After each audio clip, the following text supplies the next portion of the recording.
आणि यानंतर speed news मध्ये आपण महत्त्वाच्या घडामोडींचा वेगवान आढावा घेऊया। महाराष्ट्र एकसंध ठेवला पाहिजे असं विधान शरद पवार यांनी जळगावात केलंय। सामाजिक ऐक्य संकटात येण्याची भीती असल्याचंही पवार म्हणाले। राज ठाकरे हे हिंदुत्वाच्या मार्गाने जात असल्याचा आरोपही त्यांनी केलाय।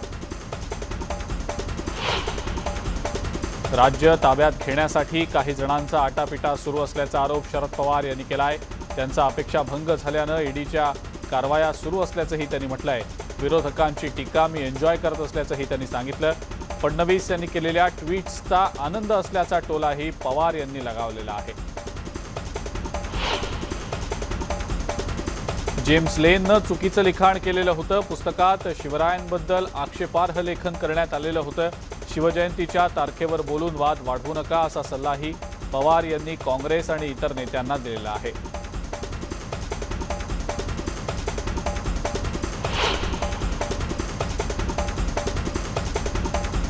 सेक्युलरिझम म्हणजे लांगुल चालन असल्याचा टोला देवेंद्र फडणवीस यांनी शरद पवारांना लगावलाय। समाजात तेढ वाढवण्याचं काम सुरू असल्याचं बोललं जात आहे, त्यामुळे मी ट्विट केल्याचं फडणवीस म्हणाले।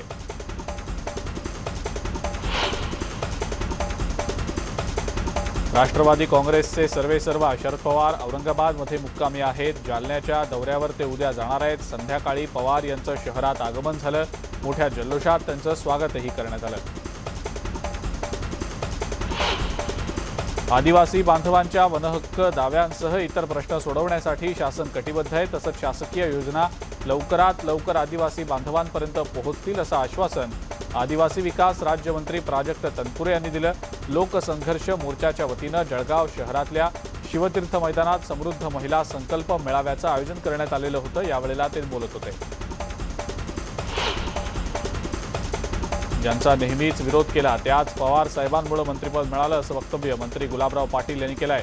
आपण सातत्यानं राष्ट्रवादी काँग्रेस आणि शरद पवार यांचा विरोध केला, पण त्यांच्याचमुळे आपल्याला मंत्रिपद मिळाल्याचं गुलाबराव पाटील यांचं म्हणणं आहे। भाजपचे नेते किरीट सोमय्यांनी पुन्हा एकदा शिवसेनेवर हल्लाबोल केलाय। हवाला किंग नंदकिशोर चतुर्वेदीला कुठं लपवलंय असा सवाल सोमय्यांनी केला। दरम्यान या नंदकिशोर चतुर्वेदीला फरार घोषित करण्याची मागणी सुद्धा सोमय्यांनी केलेली आहे। चतुर्वेदीच्या कंपन्यांची यादी समोर आलेली आहे। बहुतेक त्याच्या या सगळ्या कंपन्या एकाच पत्त्यावर रजिस्टर असल्याचंही सोमय्या म्हणाले। येत्या काळात त्यांना कोर्टातून वॉरंट निघेल असा विश्वासही सोमय्यांनी व्यक्त केला आहे। उद्धव ठाकरे यांचे मेव्हणे श्रीधर पाटणकर यांच्या श्रीजी होम्स या कंपनीत 29 कोटींच्या वर मनी लॉन्ड्रिंग झाल्याचा आरोप किरीट सोमय्यांनी केला आहे। पाटणकर यांच्या कंपनीसोबत काय संबंध आहे याचं उत्तर ठाकरेंनी देण्याची मागणी सुद्धा सोमय्यांनी केली आहे। शिवसेनेचे नेते खासदार संजय राऊत यांनी किरीट सोमय्यांना प्रत्युत्तर दिलंय। सोमय्यांनी भाजपच्या तिजोरीत पैसे टाकले, स्वतःची कातडी वाचवण्यासाठी हे आरोप सुरू असून सोमय्या सांगतायत त्याला पुरावा काय असा सवाल राऊत यांनी केलाय। सोमय्यांना तुरुंगात जावं लागणार असून सोमय्यांचा टॉयलेट घोटाळा बाहेर काढला असल्याचंही राऊत यांनी म्हटलंय। राज्यात 19 एप्रिलपर्यंत वीज पुरवठा सुरळीत होईल अशी माहिती ऊर्जा मंत्री नितीन राऊत यांनी दिलेली आहे। राज्यातल्या अल्प कोळशा साठ्यामुळे सध्या राज्यात लोडशेडिंग सुरू आहे। मात्र ही वीज टंचाई सरकारमधल्या अंतर्गत भांडणामुळे नसून देशभरात कोळसा पुरवठा करणाऱ्या कोल इंडियाच्या नियोजनाच्या गोंधळामुळे निर्माण झाल्याची टीका नितीन राऊत यांनी केलेली आहे।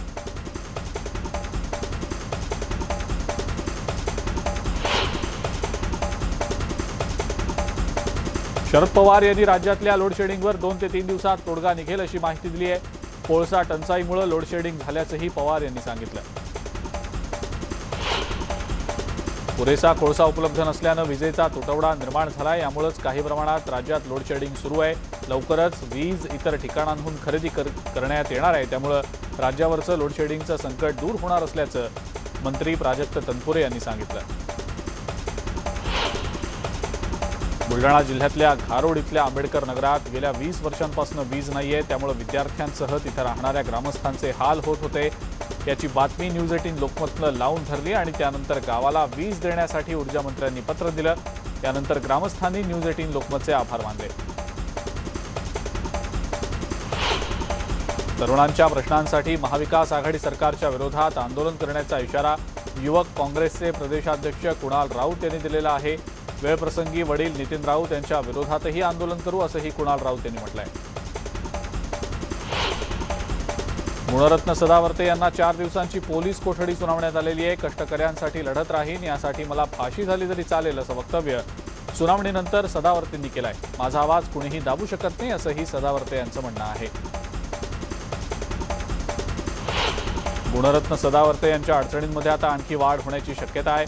अकोल्यातल्या अकोट पोलिसात सदावर्ते यांच्या विरोधात आधीच फसवणुकीचा गुन्हा दाखल झालेला असतानाच तक्रारकर्ते विजय मालोकर यांनी पुन्हा एकदा अकोट पोलिसात दुसरी तक्रार दाखल केलेली आहे।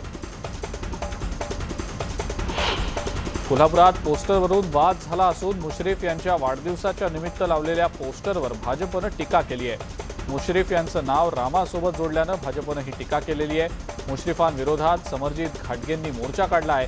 हसन मुश्रीफ आणि समरजित घाटगे हे 2 गट कोल्हापुरात या मुद्द्यावरून आमने सामने आले। मनसेनं मशिदीवरचे भोंगे 3 मे पर्यंत उतरवण्याचा इशारा दिलेला होता। त्यानंतर राज्यातलं धार्मिक वातावरण चांगलंच तापलेलं होतं।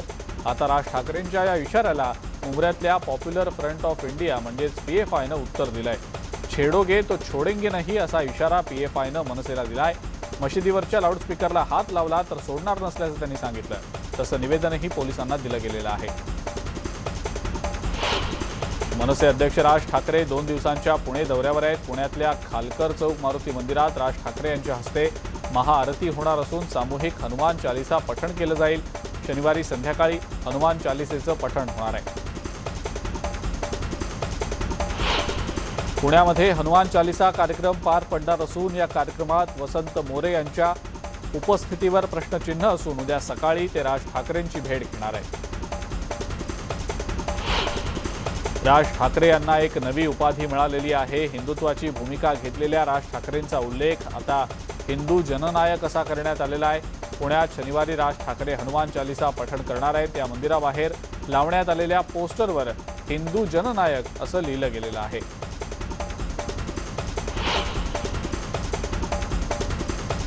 मशिदींवरचे भोंगे उतरवण्यासंदर्भात नाशिकमधल्या मनसे कार्यकर्त्यांनी थेट गृहमंत्री अमित शहा यांना पत्र लिहिलेलं आहे। भोंगे लावणाऱ्यांवर कारवाई करण्याची मागणी या पत्राद्वारे करण्यात आलेली आहे।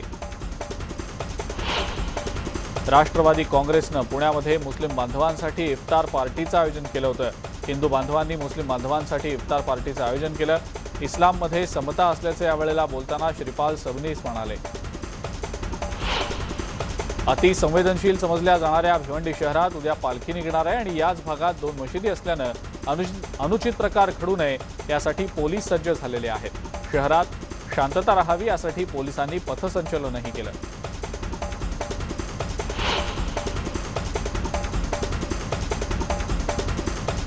अमरावती शहरामध्ये युवक काँग्रेसनं हनुमान जयंतीच्या पार्श्वभूमीवर भव्य शोभायात्रा काढली आहे। हनुमानाची मोठी मूर्ती आणि ढोल ताशाच्या पथकासह मिरवणूक काढली गेली।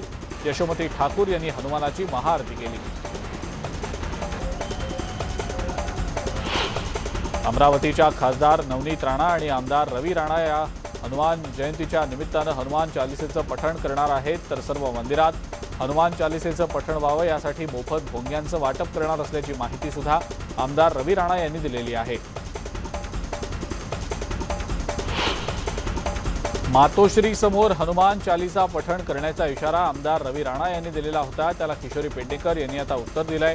हनुमान चालीसा 2019 पर्यंत नवनीत राणांना चालत नव्हती असा टोला पेडणेकर यांनी लगावलेला आहे।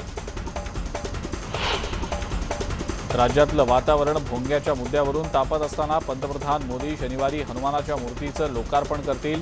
108 फुटांच्या हनुमानाच्या मूर्तीचं लोकार्पण पंतप्रधान मोदी करणार आहेत। पोहरादेवीची विकास कामं थांबवल्यानं हजारो बंजारा बांधव बाळासाहेब ठाकरेंच्या स्मृतीस्थळावर भोग चढवून आंदोलन करणार आहेत।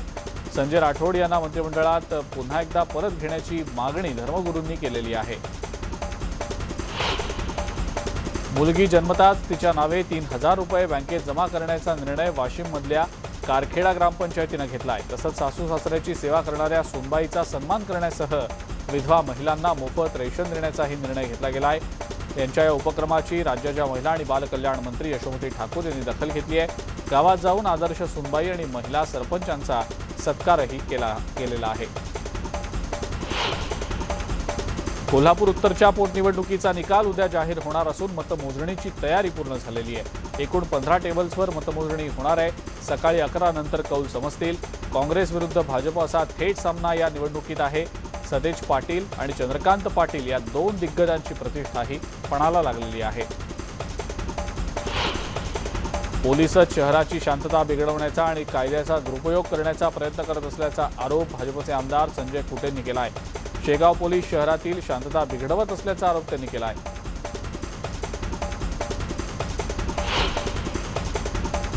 नागपूरमधील 17 पोलीस निलंबित करण्यात आलेले असून पोलीस आयुक्तांनी ही मोठी कारवाई केलेली आहे।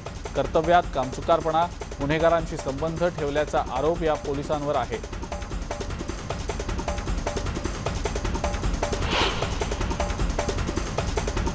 राष्ट्रवादी काँग्रेसकडून महागाई क्रिकेट चषकाचं मुंबईत आंदोलन आयोजन करण्यात आलेलं होतं।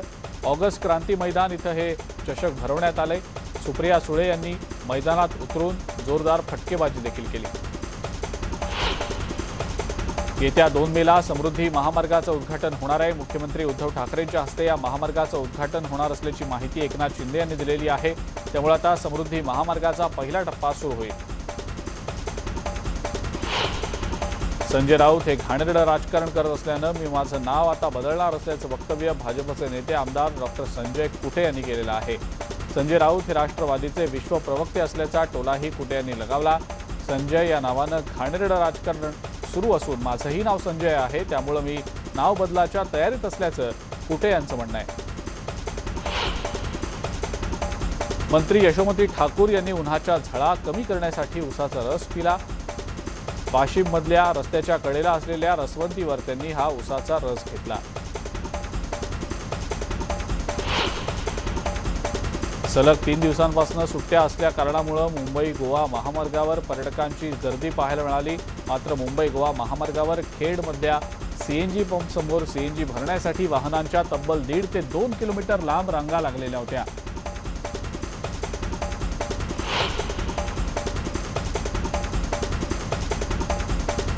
नंदुरबार शहराला पाणी पुरवठा करणाऱ्या धरणामध्ये अवघ्या 37% इतकाच पाणीसाठा शिल्लक आहे। त्यामुळे काटकसरीनं पाणी वापरण्याची गरज पाटबंधारे विभागानं आता व्यक्त केलेली आहे। चंद्रपूरमध्ये उकाडा दिवसागणिक वाढतोय आणि याचा फटका सर्वसामान्यांना बसतोय। वाढत्या उन्हामुळे अनेकांच्या आरोग्याच्या समस्या सुद्धा उद्भवू लागलेल्या आहेत। विरारमधल्या काशीद कोपर या गावांच्या जवळ MMRDAनं जलकुंभ उभारण्याचं काम सुरू केलं आहे। मात्र यामुळे गावाला धोका असल्यानं ग्रामस्थांनी याला विरोध केलाय। काशीद कोपर गावातल्या ग्रामस्थांचं गेल्या 26 दिवसांपासून साखळी उपोषण सुरू आहे। पोलिसांनी दडपशाही करत शेकडो ग्रामस्थांना ताब्यात घेतल्याचाही आरोप होतोय। मुंबई गोवा महामार्गावरील परशुराम घाटातील वाहतूक थांबवून काम पूर्ण करण्याचं नियोजन असल्याची माहिती उच्च आणि तंत्रशिक्षण मंत्री उदय सामंत यांनी दिलेली आहे। परशुराम घाटात भूस्खलन होऊ नये यासाठी रस्त्याचं रुंदीकरण करण्यात येणार आहे। 20 एप्रिलपासून कामाला सुरुवात होणार असल्याची माहिती सुद्धा मिळते आहे। नवी मुंबईतल्या महानगरपालिकेचा होर्डिंग घोटाळा समोर आलेला आहे। महानगरपालिकेचं प्रशासन पालिकेचं उत्पन्न वाढवत नव्हतं तर स्वतःचं आणि ठेकेदाराचेच खिसे गरम करत होते। ठेकेदारांना 18 कोटींऐवजी केवळ 2 कोटी पालिकेला दिले। यात अधिकारी आणि ठेकेदारांचं साटलोटं होतं हे आता समोर आलेलं आहे।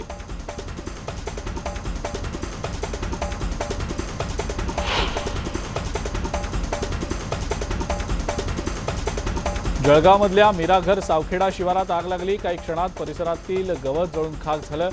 या आगीच्या घटनेमुळे परिसरात राहणाऱ्या लोकांमध्ये भीतीचं वातावरण होतं। 100 रुपयांच्या पेट्रोलवरून पनवेलमध्ये राडा झाल्याचं पाहायला मिळालं। एकाला या प्रकरणी जबर मारहाण झालेली आहे। मारहाणीची ही सगळी घटना सीसीटीव्हीत कैद झाली आहे। तळोजा पोलिसात गुन्हा देखील दाखल झालेला आहे। धावत्या स्कॉर्पिओ गाडीचा टायर फुटल्याचा प्रकार घडला। टायर फुटल्यानं गाडीनं 3 पलट्या घेतल्या। गाडीतले 6 जण गंभीर जखमी झालेले आहेत। विवाह सोहळा आटपत घरी परतत असताना येवल्याजवळ हा अपघात झालाय। हा अपघात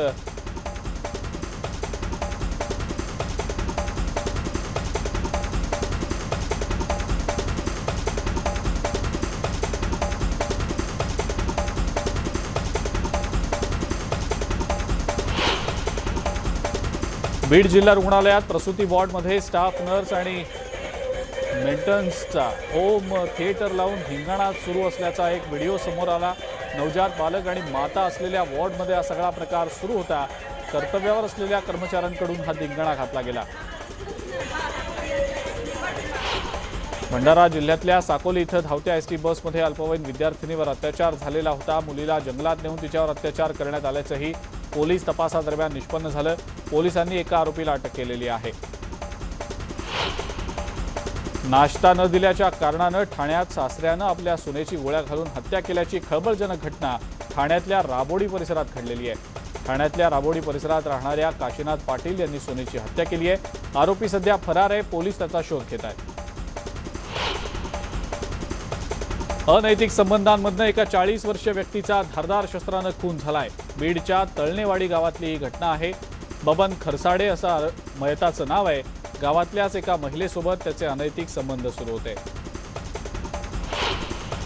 नांदेड शहरातल्या सिडको परिसरात डीजे समोर नाचण्याच्या कारणावरून एका तरुणाचा खून झालाय।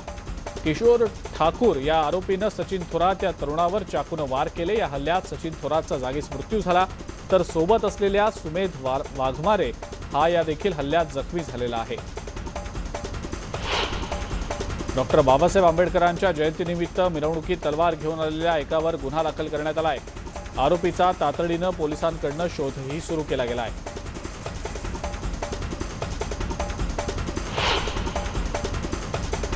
स्पीड न्यूज मध्ये वेळ झाली एका ब्रेकची। बघत रहा न्यूज 18 लोकमत।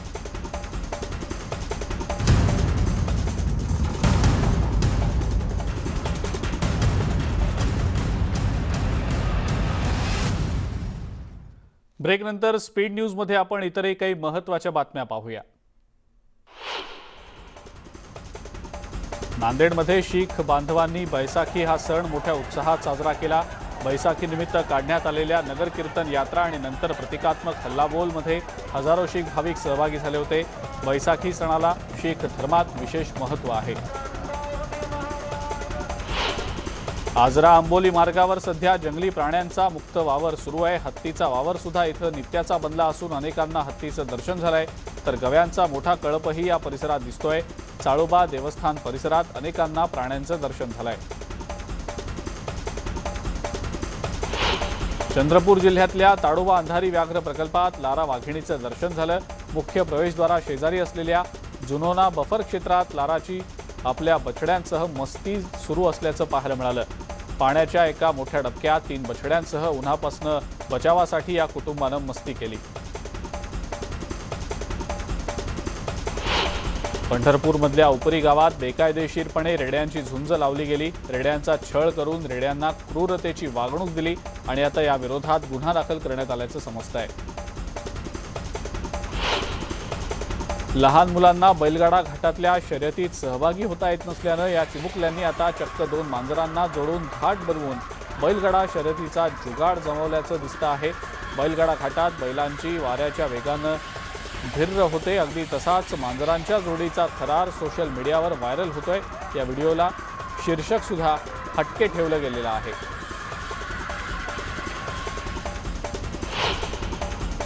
काझीरंगा नॅशनल पार्कच्या बागोरी रेंजमध्ये 13 फूट लांबीचा अजगर पाहायला मिळाला।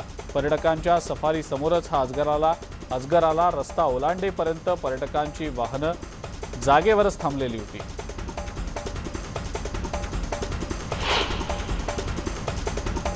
आसाममध्ये हत्तींची शर्यत आयोजित केली गेली होती। एका फेस्टिवलच्या निमित्तानं हत्तींची ही शर्यत भरवण्यात आलेली होती।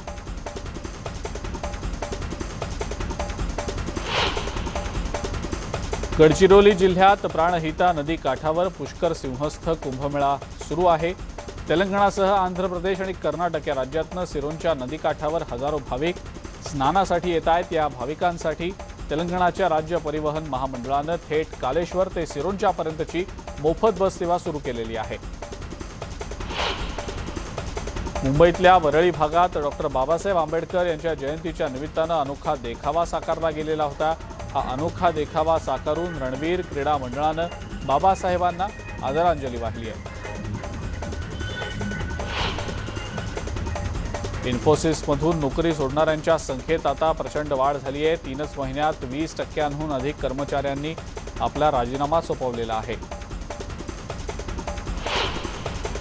जेएनयूच्या परिसराभोवती भगवे झेंडे लावले गेलेले आहेत। जेएनयूच्या आजूबाजूला उभ्या असलेल्या रिक्षा, कारसह रस्त्यांच्या कडेला असलेल्या घरांवर देखील हे झेंडे लावले गेलेत। गेल्या काही दिवसांपासून जेएनयूमध्ये भगव्या धव्याचा अपमान झालेला होता, त्यामुळे या भागात झेंडे लावल्याचं हिंदू सेनेचे राष्ट्रीय उपाध्यक्ष सुजीत यादव यांनी सांगितलं। वेगवान गोलंदाज दीपक चहर IPL 2022च्या हंगामातनं बाहेर झालाय, त्यामुळे सीएसकेला मोठा धक्का बसलाय। याबाबत सीएसकेनं अधिकृत निवेदन जारी करत माहिती दिलेली आहे। दीपक चहरच्या पाठीला दुखापत झालेली आहे। अभिनेता कार्तिक आर्यनच्या भूलभुलैया 2 या सिनेमाचा टीजर प्रदर्शित झालाय। जुन्या सिनेमातील आमिजे तुमार या गाण्याच्या पार्श्वभूमीवर एका भयावह हवेलीतील कुलूपबंद दरवाजा यामध्ये उघडताना दिसतोय। गळ्यात रुद्राक्षांच्या माळा, डोक्याला रुमाल, कुर्ता परिधान केलेल्या कार्तिक आर्यनची एंट्री यानंतर दाखवली गेली आहे। 20 मेला हा चित्रपट प्रदर्शित होणार आहे।